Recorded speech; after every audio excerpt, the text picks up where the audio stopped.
আজ কি হলো সব আপনাদের সঙ্গে শেয়ার করছি। আজকের দিনটা ছিল একদম সাধারণ। কিন্তু এই সাধারণ দিনগুলোর মধ্যেই ছোট অনেক সুন্দর মুহূর্ত লুকিয়ে থাকে। আজ কিভাবে আমার দিনটা কাটলো চলুন শুরু থেকে শেষ পর্যন্ত একসাথে দেখি। সকালটা শুরু হোক এক কাপ গরম চা দিয়ে। তারপর তোমাদের সাথে পুরো দিনটা আমি সুন্দর করে কাটাবো। ঘরের কাজ, রান্না আর ছোট মুহূর্ত নিয়েই আজকের ব্লগ। আশা করি শেষ পর্যন্ত আমার সঙ্গে থাকবেন। সব দিন একরকম হয় না, আজকের দিনটাও আপনাদের সঙ্গে শেয়ার করতে ইচ্ছা হলো, তাই ভাবলাম ক্যামেরাটা অন করে একটা ব্লগ শুট করে নিই।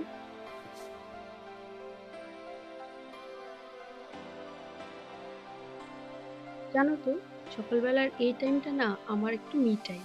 এই টাইমটাতে আমি একটু নিজের মতো করে কাটাই, একটু ফোন স্ক্রোল করি, একটু চা খেতে আমার দিনটা শুরু করি। তো চান টান করে রান্নাঘরে চলে এলাম। ডিফ্রস্ট করতে দিয়েছিলাম মাছ, তো তো ভালোভাবে একটা গাছ ডিফ্রস্ট হয়ে রেখে গেছে। দেই, না হলে তো দেখতে সুন্দর লাগে না। এই হলো আমার সব ভিডিওতে লাগে এই গাছটা, ভীষণই কিউট লিটল প্ল্যান্ট।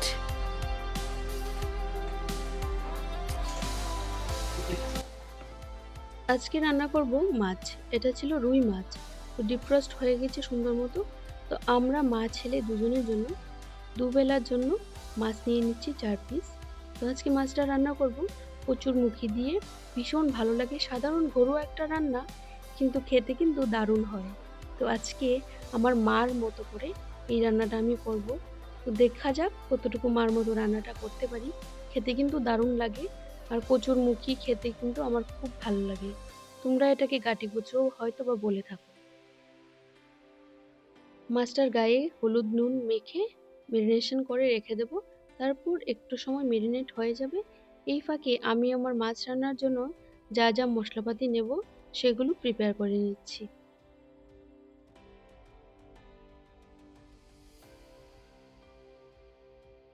তো এদিকে ভাতটাও বসিয়ে দিলাম, এদিকে ভাত হতে থাকো।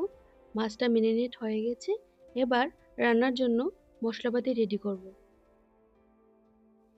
তো ছোট করে আমার পরিচয়টা দিয়ে দিই। হ্যালো, আমি পূজা। চলে এসেছি নতুন একটা ব্লগ নিয়ে। আশা করছি আজকের ব্লগটা তোমাদের ভালো লাগবে। আর যদি ভালো লেগে থাকে তাহলে অবশ্যই চ্যানেলটিকে সাবস্ক্রাইব করে দেবে।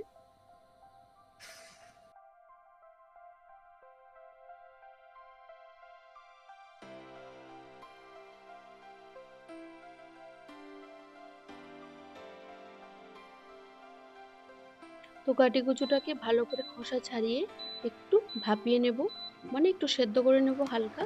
যদি গলা চুলকায়, এমনিতে তো গলা চুলকাবে না। ভেবেছিলাম যে শুধু এক তরকারি করব, কিন্তু ফ্রিজটা খুলে দেখি কাকরুল আছে। আর ছেলেটা এসে বলবে মাম্মি আর কিছু করোনি, শুধু এক তরকারি। তো ভাবলাম একটু কাকরুল ভাজা করি আর সাথে মাছের ঝোল, বাস এই দিয়ে হয়ে যাবে। আর এই যে রান্না করতে আসলে আমার লোক চুলকে বেঁধে। জানো তো, ফার্স্টে ভেবেছিলাম শুধু এক তরকারি ভাত করব, কিন্তু ভাবলাম যে না, একটু ভাজাও করে নিই। ছেলে স্কুল থেকে যখন আসবে তো খুশি হয়ে যাবে। তো এই যে মাছের জন্য পেঁয়াজ নিয়ে নিলাম আর কাঁচা লঙ্কা, কাঁকরোলও নিয়ে নিয়েছি, ভালো করে ধুয়ে একের পর এক সব কেটে গুছিয়ে নেব।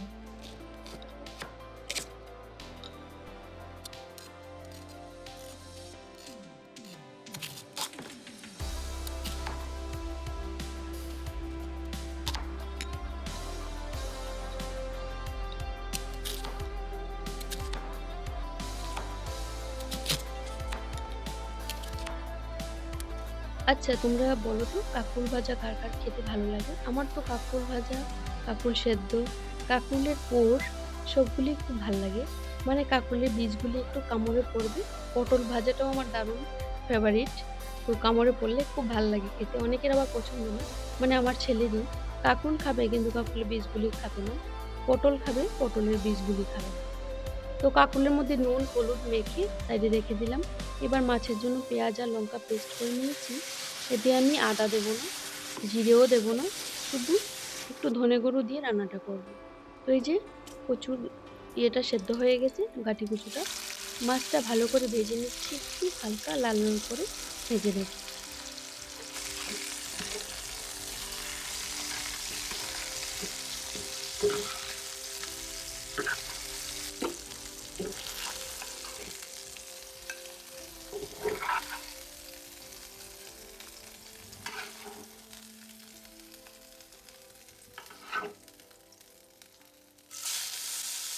মাছ ভাজার ফ্রাইং প্যানেই আমি কাঁকরোল ভাজাটা বসিয়ে দিলাম। অল্প তেলেই ভাজাটা করব, ঢেকে ঢেকে আগুনটা কমিয়ে দিয়ে চেষ্টা করি রান্নাতে যাতে কম তেল ইউজ করতে পারি। আমার হাজব্যান্ডের কোলেস্ট্রল হওয়ার পর থেকে আমি না রান্নাবান্নাতে একটু কমই তেল ইউজ করি। ম্যাক্সিমাম ডেজই চলে সেদ্ধ আর মাছের ঝোল, সবজি দিয়ে অল্প তেলে রান্না করা। আমি যখন ভিডিও শেয়ার করি ম্যাক্সিমাম ভিডিওতেই আমি অল্প তেলেই রান্নাবান্না দেখাই। এমন কিছু কিছু রান্না আছে যেগুলিতে একটু হালকা তেল লাগে, তারপরেও চেষ্টা করি যে একটা জায়গায় যদি তেল বেশি লাগে অন্য জায়গায় যাতে তেলটা একটু কম ইউজ করতে পারি। তাতে শরীর স্বাস্থ্যও ভালো থাকবে, নিজেও ভালো থাকবো, রান্নাবান্নাও যাতে টেস্ট হয় সেইভাবেই চেষ্টা করি অল্প আঁচে ঢেকে ঢেকে সুন্দর করে কষিয়ে রান্না করতে। তো তোমরা কে কে কম তেলে রান্না খাওয়া পছন্দ করো? আজকাল সবাই নিজের হেলথ নিয়ে খুব কনসাস, তো হালকা তেলে সবাই রান্না করতে পছন্দ করে।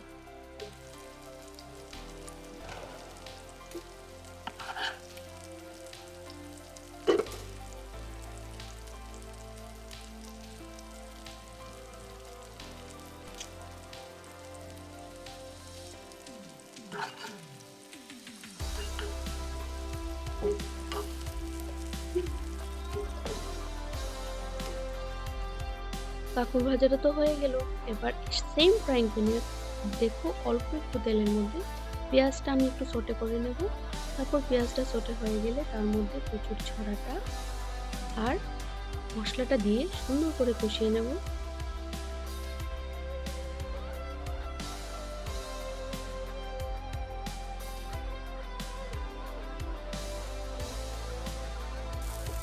চেষ্টা করি অল্প তেলে রান্না করতে। তো কচুটা বা কচুর ছড়া যেটাই তোমরা বলে থাকো সেটাকে ভালো করে ভাপিয়ে নিয়ে সেদ্ধ করে নিয়ে হালকা দিয়ে দিলাম। এবার মশলাটা, পেস্ট করা মশলাটা মানে পেঁয়াজ আর লঙ্কা বাটা, নুন, হলুদ আর কালারের জন্য অল্প একটু কাশ্মীরি লঙ্কার গুঁড়ো, বাস অল্প একটু চলবে, কাশ্মীরি এই লঙ্কার গুঁড়ো দিয়েই দেবো হবে। আর একটু ধনে গুঁড়ো দেবো। জাস্ট কালারের আর জন্য। ধনে গুঁড়োটা না আমি ঘরে হবে। বানিয়েছি, আস্ত ধনিয়া থেকে একটু হালকা গরম করে তারপর গুঁড়ো করে আর নিয়েছিলাম। কিছুই পড়বে খুব না দেখবেন। সুন্দর গন্ধ পেঁয়াজ বাটা, এসছে, লঙ্কা বাজার বাটা, থেকে আনা ধনে গুঁড়ো থেকে জিরে অনেক ফোড়ন অনেক দিলে ভালো। দিতে তো পারতাম। জিরে আর ধনে গুঁড়ো দুটোটাই আমার ঘরে বানানো। গরম মশলাটাও আমি ঘরে বানাই। আস্ত গরম মশলাটা কিনে তারপর গুঁড়ো করে আমি রান্না করে থাকি। চলো তোমাদের সাথে একটা বিশেষ জিনিস শেয়ার করি। ইম্পর্টেন্ট, এটার মধ্যে মোস্ট ইম্পর্টেন্ট একটা জিনিস পড়বে, যেটা হলো এই জিনিসটা। এটাকে বিলেতি ধনেপাতা বলি আমরা। এই ধনেপাতাটা তরকারিতে না দিলে তরকারিটা মানে ইনকমপ্লিট থেকে যাবে। তো আমরা এভাবেই খেয়ে আসছি এই ধনেপাতা দিয়ে, কচুরমুখী দিয়ে মাছের তরকারি। আর ছোটবেলায় মা এই রান্নাটা করতো, আর এই ধনেপাতাটার জন্য তরকারিটার টেস্টটা অন্যরকম হয়ে যেত, খুব ভালো লাগতো। তাই আমি এখনো এটা এভাবে রান্না করি। মার মতো তো হয় না, তবে সেই ধনেপাতার ফ্লেভারটা তো আসে। তো এই ধনেপাতাটা আমার খুব প্রিয় একটা ধনেপাতা, এটা দিয়ে বাটাও খাওয়া যায়, ভালো লাগে খেতে। এটাকে কুচি কুচি করে নিই। বিশেষ করে এই ধনেপাতাটা না তরকারিতে না দিলে তরকারিটা ইনকমপ্লিট থাকবে। মা ছোটবেলা খুব বানাতো।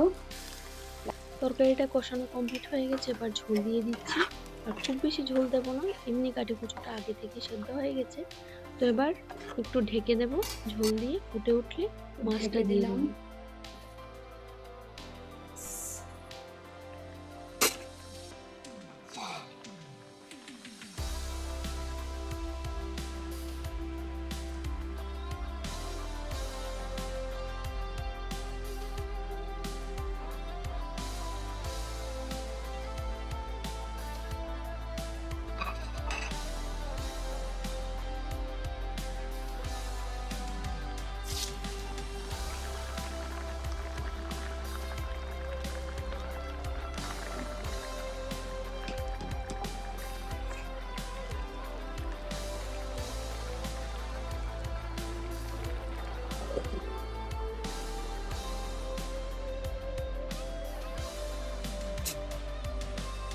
এবার সেই কুচনো ধনেপাতাটা, বিলেতি ধনেপাতাটা দিয়ে দিচ্ছি। তাতে এত সুন্দর একটা গন্ধ হয়, তোমরা একবার বানিয়ে খেয়ে দেখো, ভালো লাগে। আর বাঙালিরা ম্যাক্সিমামটাই গাটিগুচো সবাই খেতে পছন্দ করে, যাদের কোনো অ্যালার্জির প্রবলেম নেই। তো কমপ্লিট আমার রান্না কেমন হয়েছে দেখতে অবশ্যই জানাবে।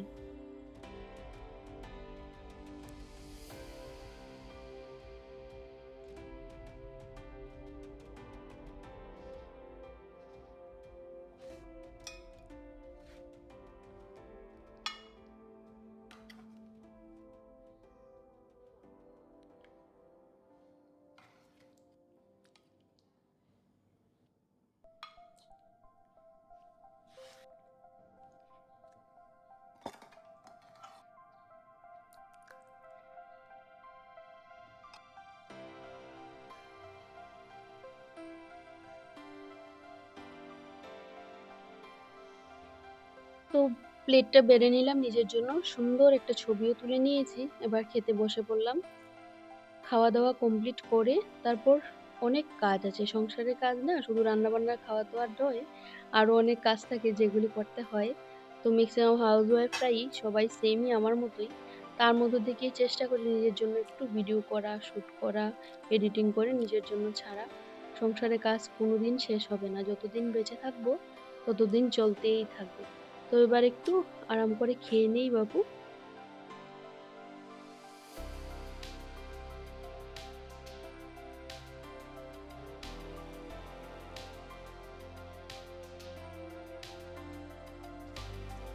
তো বিকেল তো হয়ে গেল।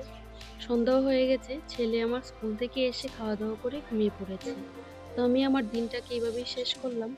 তো আজকে ছোট্ট করে আমার সাথে তোমাদের দিনটা কাটিয়ে কেমন লাগলো অবশ্যই জানাবে। ছাদে একটু হাঁটাহাঁটি করলাম।